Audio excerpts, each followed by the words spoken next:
Hi friends, this is Ritesh and आज का मेरा जो वीडियो जैसा कि आप देख पा रहे हैं, पैथोजेनेसिस ऑफ टिटनेस।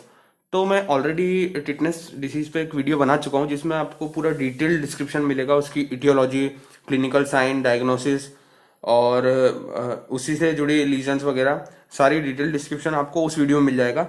ये वीडियो स्पेसिफिकली मैं पैथोजेनेसिस ऑफ टिटनेस मतलब इसमें सिर्फ पैथोजेनेसिस ही बताऊंगा और एकदम इजी है इसकी पैथोजेनेसिस और एकदम फ्लो चार्ट के मीडियम से मैं आपको समझाऊंगा। तो आइए हम देखते हैं आगे। तो जैसा कि आप देख पा रहे हैं, पैथोजेनेसिस ऑफ टिटनेस, इसकी इटियोलॉजी तो आपको पता ही होगी। इसकी इटियोलॉजी क्लॉस्ट्रिडियम टिटनाई जो बैक्टीरिया होता है, ग्राम पॉजिटिव बैक्टीरिया होता है, रॉड शेप्ड होता है, स्पोर फॉर्मिंग होता है, उससे ये होती है। तो सबसे पहले ये किसी भी मीडियम से सबसे पहले ट्रांसमिट होता है, बॉडी में ट्रांसमिट होगा और एंट्री ऑफ ऑर्गेनिज्म होगी। ठीक है दोस्तों, एंट्री ऑफ ऑर्गेनिज्म होगी into the body. Then entry के बाद क्या होगा, ये लोकलाइज हो जाएगा। After entry into the body it localizes at the site of introduction. मतलब जहां भी ये एंटर करता है ना, वहां पे ये एक तो ये एनारोबिक बैक्टीरिया होता है, एनारोबिक होता है। तो ये इसके स्पोर्स जो हैं वो मेनली जर्मिनेट और प्रोलिफरेट करेंगे एनारोबिक इन्वायरमेंट में। तो ये localise at the site of introduction, then makes anaerobic condition बना लेगा बाय लोअरिंग टिश्यू ऑक्सीजन। ठीक है, तो सबसे पहले एंट्री ऑफ ऑर्गेनिज्म हुई, फिर उसके बाद localise at the site of introduction, then makes anaerobic condition by lowering tissue oxygen. मतलब इसके जो स्पोर्स हैं वो जर्मिनेट करेंगे, प्रोलिफरेट करेंगे, तो वो सिर्फ एनारोबिकली कर पाएंगे। तो इसीलिए इट मेक्स कंडीशन, और वो कंडीशन ऐसे पैदा करता है, मतलब जो टिश्यू रहता है आसपास में, वहां पे जो ऑक्सीजन का कंसंट्रेशन है वो लो कर देता है। ठीक है, तो आइए हम आगे देखते हैं। फिर उसके बाद जो है जर्मिनेशन ऑफ स्पोर्स, क्या हुआ, जर्मिनेट करा स्पोर्स, एनारोबिक कंडीशन बन गई। एनारोबिक कंडीशन बनने के बाद germination of spore, germination of spore के बाद मल्टीप्लिकेशन होता है। अब वो धीरे धीरे मल्टीप्लाई करेगा, अपने नंबर्स बढ़ाएगा। देन रिलीज ऑफ न्यूरोटॉक्सिन, मैं आपको बता चुका हूँ इसमें जो है टॉक्सिन्स लिबरेट करता है क्लॉस्ट्रिडियम टिटनाई, तो न्यूरोटॉक्सिन रिलीज करेगा। फिर then it inhibit function of neurotransmitter. मतलब मेनली इसका जो सिनोनिम होता है वो लॉक जॉ होता है दोस्तों। लॉक जॉ है मतलब मेनली मसल्स का स्पाज्म होता है, मसल स्पाज्म होता है और मसल्स का पैरालाइसिस होता है ना। तो ये क्या है, इनिबिट कर देगा, inhibit the function of neuro transmitter. और वो टॉक्सिन का नाम है टिटेनोस्पाज्मिन।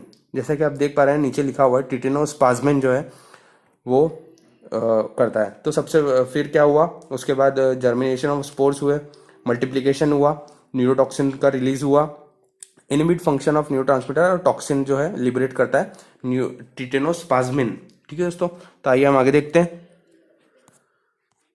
उसके बाद टिटेनोस्पाज्मिन, अब धीरे धीरे टिटेनोस्पाज्मिन क्या है, स्पाज्म, मसल स्पाज्म करने में मदद करता है वो। तो वो एंटर ब्लड ब्लड में एंटर करेगा और सेप्टिसीमिया की कंडीशन बता देगा।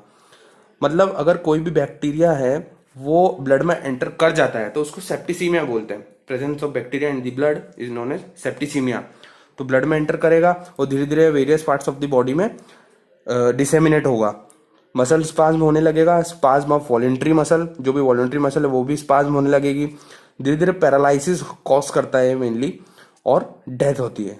ठीक है, तो उम्मीद करता हूँ आपको ये पैथोजेनेसिस समझ आई होगी और एकदम इजी है, सिंपल है। मेनली इसमें लॉक जो होता है, मसल्स पैरालाइसिस होता है। ठीक है दोस्तों, तो आइए हम आगे देखें। फिर उसके बाद जो डेथ हो रही है, यहाँ पे क्या होगा, डेथ हो गई, आप देख पा रहे हैं डेथ हो गई, ब्लड में आया, मसल स्पाज्म हो गया और पैरालाइज हुआ और डेथ हो गई। आइए हम आगे देखें डेथ क्यों हुई है। तो डेथ जो है इसलिए होती है ड्यू टू एस्फिक्सिएशन। मेनली ये मसल स्पाज्म करता है दोस्तों, मसल स्पाज्म कॉज करता है, मतलब मसल जगड़ जाती है, अकड़ जाती है। तो ड्यू टू एस्फिक्सिएशन मतलब जो fixation of respiratory muscle, fixation of muscles of respiration, जो रेस्पिरेटरी मसल्स होती हैं वो ही फिक्स हो जाती है, पैरालाइज हो जाती है एक टाइप से। तो उस वजह से डेथ हो जाती है एनिमल में, मतलब डिस्निया, डिफिकल्टी इन ब्रीदिंग जिसको बोल सकते हैं, क्लिनिकल सिम्टम है। तो उस वजह से डेथ हो जाती है। तो मेनली पैथोजेनेसिस की बहुत सिंपल है, और आपको इसके रिगार्डिंग कोई भी डाउट हो, सजेशन हो, तो आप बिल्कुल पूछ सकते हैं। बता सकते हैं कमेंट बॉक्स में। और तो thank you friends, thank you very much.